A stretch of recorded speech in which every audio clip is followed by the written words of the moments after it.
So in this video, I'm going to show you how to connect your head with your body. So you should have two hollow forms, a small one for the head, a large one for the body, and we're going to connect them.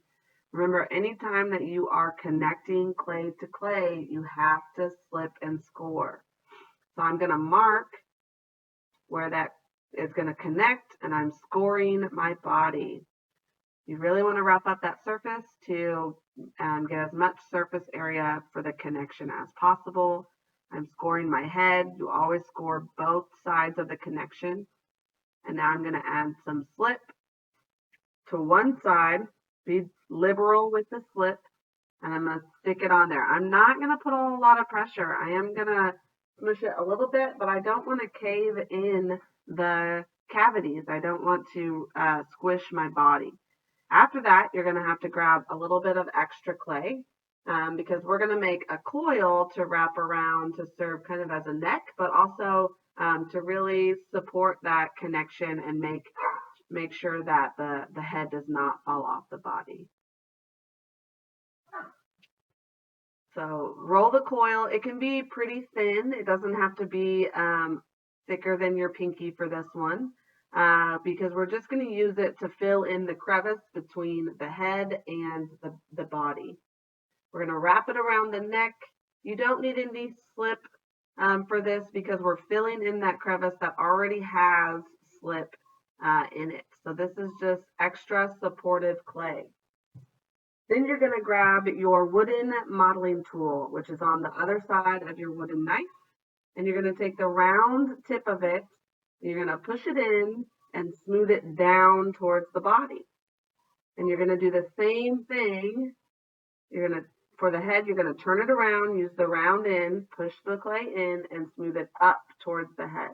And you'll do this all the way around your gnome so that you smooth out that connection and you can no longer see that crevice where we're pushing that clay in between the head and the body.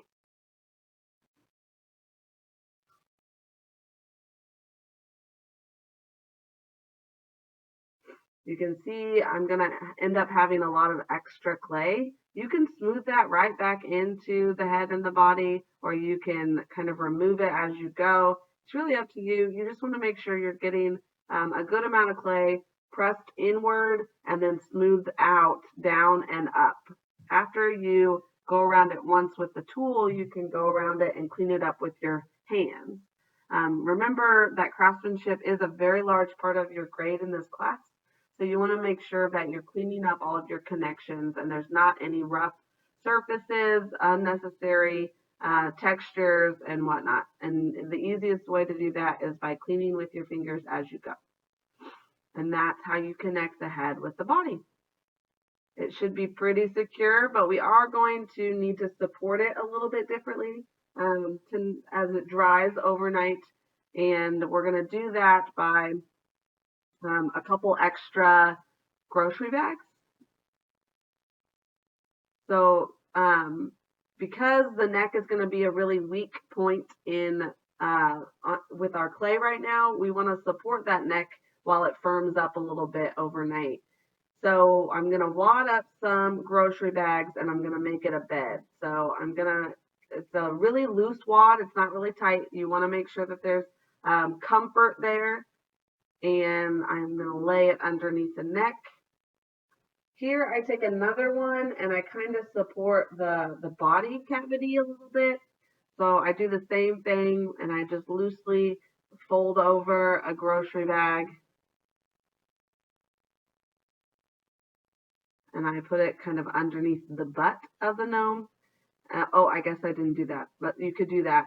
But then remember the one bag goes over the top of everything. And you want to take your fingers and push out all the air and smooth the plastic down to the clay so you form a really tight seal and you are sure that there is no air left in the bag. I like to